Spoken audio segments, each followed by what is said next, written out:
Bom dia, eu sou Larissa Machado e nessa edição do quadro Classe Trabalhadora em Debate estamos recebendo o professor e presidente do Conselho Municipal de Promoção da Igualdade Racial, o CONPIR, Jefferson Acevedo. Seja bem-vindo, Jefferson.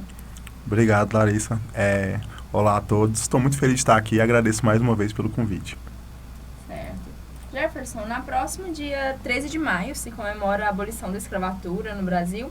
E na minha época de escola, esse dia era muito celebrado, né? Como um grande fato histórico, como uma benfeitoria da princesa Isabel e uma conquista dos escravos. No entanto, hoje em dia sabemos que a lei não foi um ato de benevolência, que apesar das revoltas, né, do povo negro, foi mais uma estratégia política. E você pode explicar um pouco pra gente, né, pro pessoal que está assistindo, o que foi a abolição da escravatura? Então, é muito engraçado, né? Assim, o pessoal deve lembrar, eu lembro bastante que no dia 13 de maio na escola a gente geralmente pintava uma princesa Isabel e pintava uma pessoa negra com as correntes quebradas e tudo mais e comemorava-se essa data, né? O pessoal muito falava dessa data. Mas o que acontece é o seguinte, assim, a gente tem uma consciência que o movimento negro, inclusive brasileiro, foi rediscutir como que foi essa data, né? O que essa data significa de fato. E daí a gente vai observar as consequências da alforria para a população brasileira atual. E a gente vai observar que isso não trouxe reflexos tão grandes como imaginava-se no início. O que quer dizer isso? Que a abolição da escravatura foi muito mais a libertação do senhor de escravo, do escravizado, do que do escravizado em relação ao seu próprio processo de escravização. Então, ela não tem tanto significado, porque ele é solto depois, há uma pressão dos grandes fazendeiros, porque eles queriam o fim do trabalho escravo também, então há uma pressão em relação à coroa, eles queriam acabar com isso para contratar trabalhadores assalariados. E uma coisa muito simples, por quê? Porque se acontecesse algum problema, se você tivesse que mandar o seu escravizado para o mato, por exemplo, ele machucasse ou ele morresse, você perdia a propriedade. Se você mandasse um trabalhador assalariado, você contratava outro.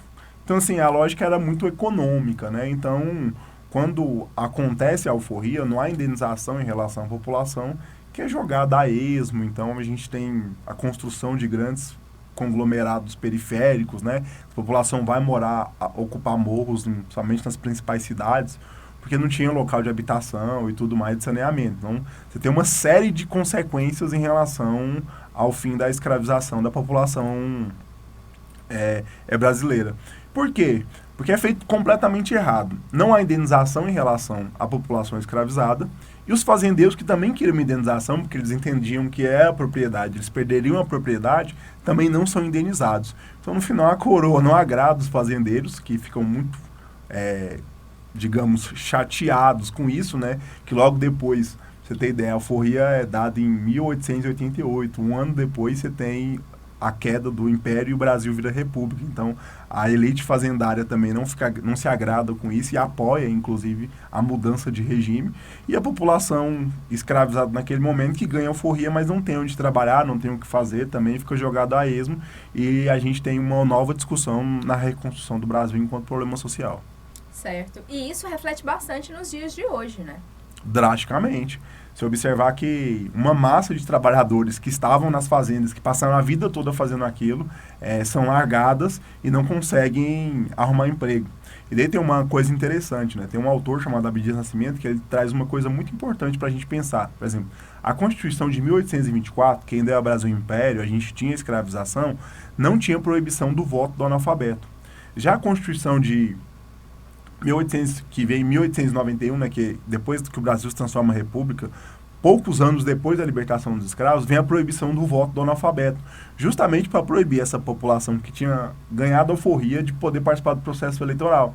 Então, ou seja, ele não participa do processo eleitoral, ele não tem representação, ele não tem estudo, ele não tem trabalho, ele está praticamente à margem da sociedade, ele não tem nada ali que o insira na sociedade, que o coloque na sociedade. Então você imagina quantas gerações isso vai demorar para que de fato esse indivíduo se insira no grupo social, né? Daí eu posso falar hoje, enquanto homem negro, que estou aqui, tenho graduação, atingi um mestrado e tudo mais, atingi esse grau acadêmico. Mas o tanto que isso demorou de geração em geração, se a gente pensar que o Brasil não... até 1996 a gente não tinha nem universalizado o ensino médio. Então, Na virada do século, a gente está em 2023, né? Então são 135 anos que essa lei foi assinada e a gente está tendo reflexo disso até hoje. Então, se em 96 não tinha universalização do ensino médio, como que essas pessoas teriam as mesmas condições de acessar a escola, fundamental, médio, ensino superior e tudo mais? Então a gente vê uma disparidade gigantesca, né? Nego Belchior fala que no Brasil, se você quiser saber se existe racismo, é só fazer o teste do pescoço, né? Ele fala assim que é só estender o pescoço para dentro do Congresso Nacional e ver quem são os parlamentares e quem está servindo café, quem está limpando a casa, quem está dirigindo os carros. Você estender o pescoço numa joalheria de um shopping chique e ver quem de fato faz a limpeza ali, quem faz a segurança, quem faz o serviço de chofer na porta às vezes desse shopping e quem de fato está consumindo, quem está comprando ali. Você entrar numa grande empresa e saber quem é o CEO daquela empresa e quem que é a dita tia que serve café. Então, assim, você observa o racismo no Brasil nessas pequenas coisas. Isso é consequência de mais de 350 anos de escravização e depois do final desse período não ter políticas reparatórias, né? Então essas consequências são sentidas até hoje. Porque você tem um grupo minoritário de negro que de fato ocupa esses espaços.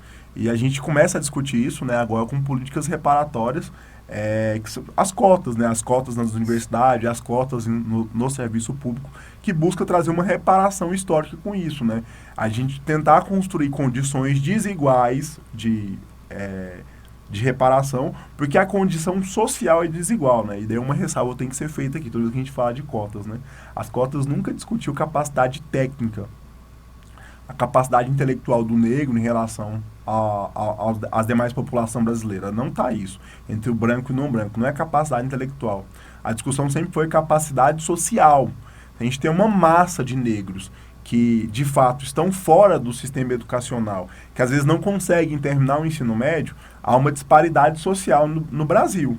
Então, como que você faz para resolver essa disparidade social? Você constrói um sistema que naquele funil para as pessoas entrarem no concurso ou na universidade, você conseguir jogar naquele funil também pessoas de pigmentação de pele diferente, para que, de fato, você modifique um pouco a estrutura social. Porque daí não tem como eu falar que eu quero numa sociedade igual, brasileira, que todo mundo é igual, então eu quero ter médicos negros, políticos negros, juízes, advogados, promotores e tudo mais, se eu não consigo colocar eles nem na universidade para fazer um curso superior. Então não tem como eu ter um médico negro se eu não conseguir fazer com que a população negra faça graduação em medicina, ou conseguir fazer com que ela termine o ensino médio. Então as cotas também pensam nisso, e as cotas para serviço público é justamente nessa perspectiva. Então é de fato aquele indivíduo terminar a graduação em direito, e tentar depois fazer um concurso para juiz, para promotor e tudo mais. E não há menos capacidade daquele indivíduo negro. Há menos possibilidade de estudar, porque as demandas da vida são maiores. Há dados, inclusive, que provam que a população negra abandona a escola, ou ensino fundamental e o médio, anteriormente à população branca nesse país.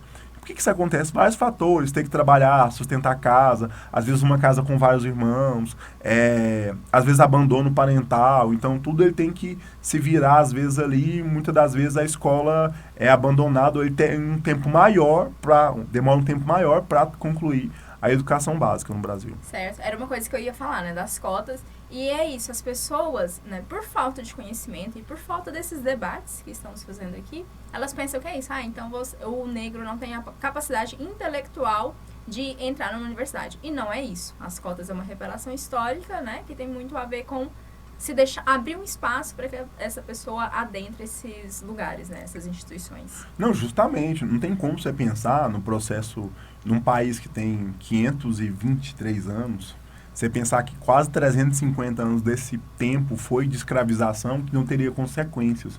A gente não muda a concepção de uma sociedade tão rápido assim. Pra você ter ideia, a gente até hoje reproduz hábitos e coisas da Idade Média. Uhum. E nós não vivemos na Idade Média. Quando o Brasil é descoberto, assim, digamos, quando ele é conquistado, sim, já estava finalizando a Idade Média Europeia, e mesmo assim nós temos costumes, hábitos e tudo mais. A legislação brasileira demorou um tempão para mudar em vários hábitos, inclusive a gente tem avanço sobre direito das mulheres, né? Também justamente porque eram hábitos medievais e tudo mais. A proibição tirar adultério enquanto prática criminosa foi recente. Então, assim, Digamos, o adultério deve existir desde quando existe matrimônio. Então, a gente demorou tanto tempo para mudar a sociedade, por que isso não refletiria também na relação da escravização e da população negra? Então, as cotas, em nenhum momento, está discutindo capacidade social. É importante fazer o comparativo com o nosso vizinho na América, que os Estados Unidos discute cotas desde os anos 80. Então, nos anos 80 já discutiam um sistema de cotas lá, e lá você tem uma população negra bem menor que a população brasileira e já discutia isso. Então, o pessoal deve ter visto vários programas onde a centralidade do programa são de famílias negras, em bairros negros e tudo mais, porque há esse debate mais avançado lá. Aqui a gente demorou muito tempo para se atentar a esse debate, inclusive para incluir essa população nesses espaços. E daí eu falo para vocês hoje, mesmo com mais de 10 anos de cota, a gente ainda não tem metade da população negra nas universidades. Nem 20% em determinados cursos. Então, assim, nos cursos de licenciatura, a gente até consegue atingir esse patamar. Mas medicina, direito, as engenharias e agora os cursos ligados à inteligência artificial e tecnologia da informática, a gente tem uma minoria de população negra lá dentro. Até o número de cotistas são pequenos. Eu não estou falando só de negros, estou falando até de indígenas também. Sim, assim. Até porque também a gente pensa assim, mas medicina na universidade pública é de graça. Mas para você se manter dentro do curso, tem um custo alto. Muito de alto. livros, de materiais, de tudo isso, que às vezes a pessoa até entra, mas ela não consegue se manter num curso desse. Sim, além da concorrência ser extremamente grande, você ainda tem o curso integral. Então, a pessoa não tem capacidade de trabalhar durante o curso. Então, alguém tem que pagar por isso, né? Então, de fato, você tem uma dificuldade. E daí fala, mas as condições são iguais. Mas, às vezes, a pessoa que já é filho de um médico, que está fazendo medicina, vai ter muito mais condição de se manter na universidade do que o que é filho da empregada doméstica. Exato. E, às vezes, aquela mãe é a única mantenedora do lar. Então, você tem toda essa dificuldade de se manter lá. E é sempre importante destacar isso, assim, e que as cotas não são a maioria das vagas que estão dispostas na universidade. É um número bem menor. Porcentagem, né? E no concurso público também representa tipo 20%, e às vezes nem esses 20% são ocupados. Então, porque a gente tem uma outra dificuldade no Brasil, que é consequência desse período. E os grupos étnicos que sofrem isso sabem da consequência desse processo. Então, é inegável você pensar que numa história tão recente a gente não teria consequências disso, né? Tão grandes, né? E é uma coisa que você citou, e aí eu lembro de uma história que eu ouvi. Quando você vai para o litoral do Brasil, por exemplo, quem que mora, né, de frente à praia? Geralmente são os brancos e são as pessoas ricas. E o povo pobre e o negro acabou indo para os morros, acabou indo para o interior, e tem muito dessa relação do que você está falando, né? Da escravidão acabou, mas não teve uma reparação histórica, essas pessoas não tinham onde morar, e é hoje como está a nossa sociedade, até mesmo dentro de Goiânia, né? Quem que mora no setor bueno, no setor marista, e quem que mora nas periferias, né? Você tem um grande reflexo disso, do período da escravidão, de que hoje os negros continuam morando nas periferias, né? Sim. A gente gosta muito, o pessoal gosta muito de falar, comparar os Estados Unidos, porque lá teve o apartheid, teve legislação, então você tem bairros de negros e bairros de brancos. No Brasil não tem isso. Não tem isso enquanto legislação, mas tem isso dessa forma. Sim. O que acontece? Os bairros mais elitizados são extremamente brancos, e os bairros mais periféricos são extremamente negros, assim. Você consegue observar isso caminhando por Goiânia a qualquer momento. Então, os bairros mais distantes, Vila Mutirão, Curitiba, esses bairros mais distantes, são bairros majoritariamente negros, porque são bairros periféricos. E a gente vai fazer o quê? A gente não há essa separação entre bairro negro e branco por lei, mas automaticamente há essa separação, há esse apartheid. Tanto que você pega o nível de policiamento nos bairros nobres, é de um jeito, o nível de policiamento nos bairros periféricos é de outro jeito, inclusive a abordagem, o trato e tudo mais. Então, isso também é consequência declarada disso, né? Você vai construindo esse apartheid social. Inclusive, as pessoas observam, né? Esse teste do pescoço é muito isso, né? Você vai nessas regiões nobres de Goiânia, quem você vai ver lá dentro, quem vai estar lá consumindo, quem vai estar lá comprando. Inclusive, quando vem determinados indivíduos, digamos, que não deveriam estar ali, né? Entre aspas, eles são hostilizados às vezes, o olhar atravessa, né? Então, isso também é consequência de todo esse processo. E daí você tem uma coisa, por exemplo, no Rio de Janeiro, que a gente fala muito da reforma da vacina, da revolta da vacina, da desculpa. Do Dr. Oswaldo Cruz. A revolta da vacina. Por quê? Porque você tem uma reforma do centro do Rio de Janeiro ali, e as pessoas que já moravam naquelas regiões são expulsas para regiões mais distantes.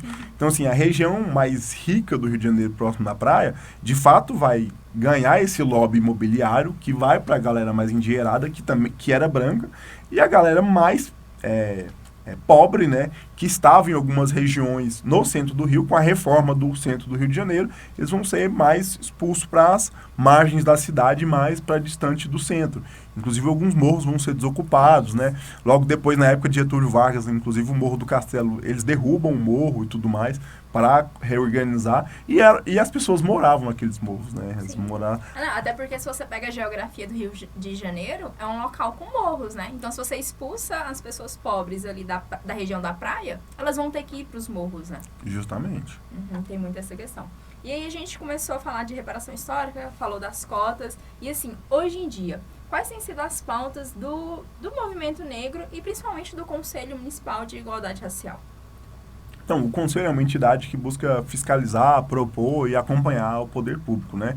Então, o Conselho está trabalhando agora na proposição do Plano Municipal de Promoção de Igualdade Racial, para a gente ter uma lei que respalda os demais órgãos na perspectiva de construção de promoção e futuramente construir um fundo porque também sem dinheiro não faz política pública, né? A gente tem muita lei, mas assim, é importante que a lei também tenha um respaldo financeiro para que você consiga trabalhar nisso, né?